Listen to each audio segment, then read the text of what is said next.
Oi, irmãos.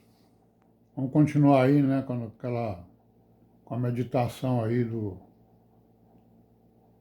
dia da nossa reunião de varões, né, sobre abolição de mandamentos, né, por parte de Jesus Cristo e por parte dos apóstolos. Nós vimos aí que Jesus Cristo, ele não aboliu nenhum mandamento, não. O que ele fez foi cumprir. Ele mesmo disse, né? E os apóstolos, eles aboliram? Claro que não.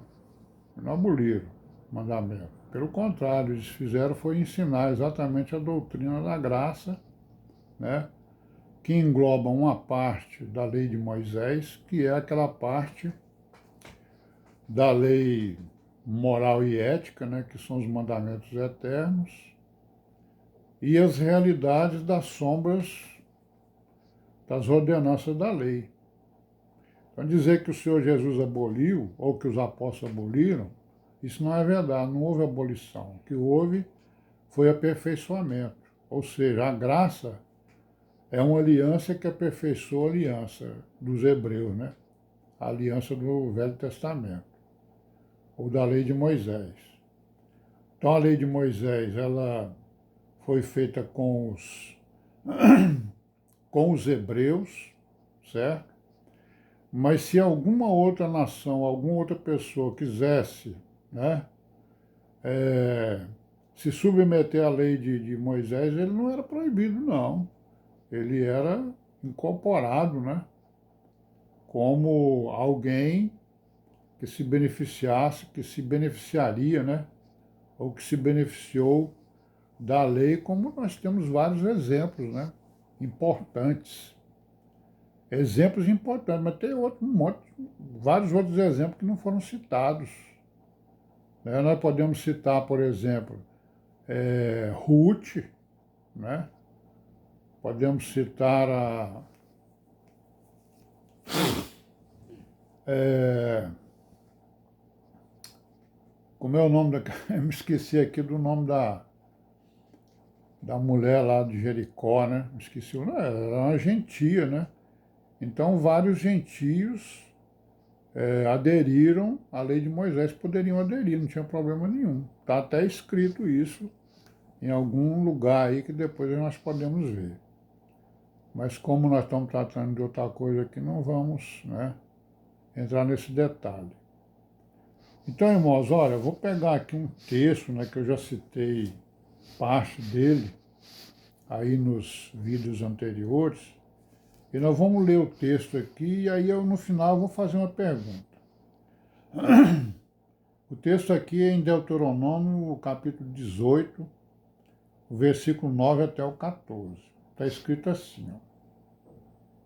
Quando entrares na terra que o Senhor teu Deus te der, não aprenderás a fazer conforme as abominações daquelas nações. Entre ti se não achará quem faça passar pelo fogo o seu filho ou a sua filha, nem adivinhador, nem prognosticador, nem agoureiro, nem feiticeiro, nem encantador de encantamentos, nem quem consulte um espírito adivinhante, nem mágico, nem quem consulte os mortos. Pois todo aquele que faz tal coisa é abominação ao Senhor. E por essas abominações, o Senhor teu Deus as lança fora de diante de ti. Perfeito serás como o Senhor teu Deus. Porque essas nações que hás de possuir ouvem os prognosticadores e os adivinhadores. Porém, a ti o Senhor teu Deus não permitiu tal coisa. A pergunta aqui é o seguinte: qual o mandamento desse aqui que foi abolido por Jesus Cristo? Hein? Ele aboliu aqui, por exemplo, passar pelo fogo o filho ou a filha a um Deus qualquer aí, ou até mesmo ao Deus de Israel. Ele aboliu um adivinhador, um prognosticador, um agoureiro, um feiticeiro, porque isso aqui é tudo feitiço, né? É tudo feiticeiro. Ele aboliu que alguém possa que alguém não deva consultar os mortos, né? Porque nós sabemos que tem aí uma grande teoria chamada espiritismo, né? Que a base dele é você consultar os mortos. E você consultando os mortos, nós sabemos que eles vêm, né? Temos o exemplo lá de Saul, né? Que pediu lá para aquela pitonisa, que era uma feiticeira, né? Uma vidente feiticeira, que invocava mortos, pediu para ele invocar o Samuel que tinha morrido, e o Samuel veio, né? Samuel veio. Só que não era o Samuel, né? Era um espírito, né? Maligno que se fez de Moisés, se fez de Samuel e falou ali aquelas coisas, porque o Espírito de Deus ordenou que ele falasse aquilo, né? Ele falou coisas boas, mas também falou coisas, né, ruins para Saul. E acabou que Saul nem acreditou, né?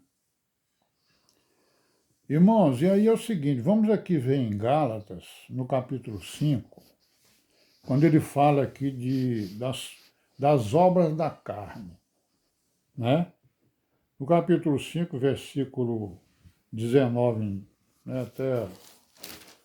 até o 22, ele fala o seguinte: porque as obras da carne são manifestas, as quais são prostituição, impureza, lascívia, idolatria, feitiçarias, inimizades, porfias, emulações, iras, pelejas, dissensões, heresias, invejas, homicídios, bebedices, glutonarias e coisas semelhantes a estas, acerca das quais vos declaro, como já antes vos disse, que os que cometem estas coisas não herdarão o reino de Deus.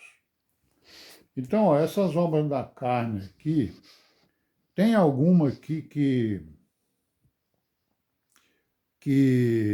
era permitido lá na lei de Moisés? Alguma dessas obras da carne aqui que não fosse proibida e que era permitido ou até incentivada para que, que alguém pudesse fazê-las ou cometê-las? Não, nenhuma. Todas elas aqui, ó, elas estão, se nós formos examinar com detalhes a lei de Moisés, nós vamos ver que todas essas obras da carne aqui, que foi uma tentativa que o apóstolo Paulo fez de relacionar as obras da carne, né? Se nós fizermos uma análise da lei de Moisés, nós vamos ver que tudo isso aqui está escrito lá. Não, prostituição, não está não? Escrito lá? Tá, em vários locais. Impureza, né? Lascívia, idolatria, feitiçaria, né? Feitiçaria, inimizade, porfia, emulação. Então, tudo isso aqui faz parte exatamente da lei moral e da lei ética. Isso não foi abolido, certo? Isso aqui fazia parte da lei de Moisés e faz parte da graça, da nova aliança, mostrando que há uma perfeita harmonia, né, entre a graça, né, e a aliança aos hebreus. Por quê? Porque a aliança aos hebreus, o Antigo Testamento, ele é o aio, ele é o pedagogo, ele é o professor que está ensinando, né, as nações, principalmente os hebreus, o que eles devem fazer para receber o Messias, para receber o Cristo, para receber a nova aliança eterna, né, pelo sangue do Senhor Jesus e pela redenção. Então não tem nenhuma desarmonia, não tem nenhuma contradição entre aquilo que os apóstolos ensinam e aquilo que Jesus Cristo ensinou. Não tem nenhuma contradição entre aquilo que os profetas ensinaram, aquilo que os apóstolos ensinaram e aquilo que o Senhor Jesus ensinou. Não tem contradição, né? pode existir aparentes contradições. Por quê? Porque o nosso entendimento ele não consegue ver as coisas à primeira vista, nós temos que analisar. Por isso é que Paulo disse lá, né? Ó, examinai tudo e retende o bem. Ninguém está proibido de examinar nada, podemos examinar qualquer coisa, né? Agora, o que nós devemos fazer é o quê? Analisar se aquilo que está sendo dito é verdadeiro ou não, né? Ele é verdadeiro se ele não contradiz o bem, não contradiz a palavra, não contradiz aquilo que está escrito, né? Então, a história de eu dizer que não tem nada para fazer na graça, isso não é verdade. Tem tudo para fazer na graça. Não é só crer no Senhor Jesus. É claro que se eu crer no Senhor Jesus, eu vou ter uma participação na sua redenção. Mas o problema é que nós não estamos lutando só por uma redenção, nós estamos lutando para ser virgens prudentes. Eu, pelo menos, estou lutando para ser virgem prudente.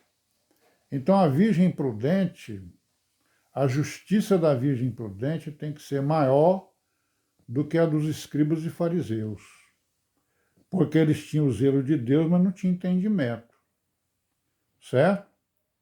É isso que nós temos que nos preocupar, certo? Podemos analisar qualquer coisa, mas reter o bem. Quando uma pessoa diz que não deve fazer mais nada porque Jesus já fez tudo que era para ser feito, isso não é verdade, ou seja, nós temos que fazer, assim, a igreja... E para que então é a igreja?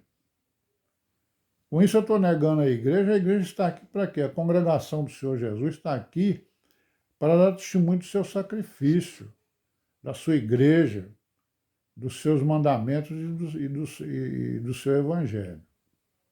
Então eu vou parar por aqui hoje, né? Paz seja com todos e amém, né? Amém.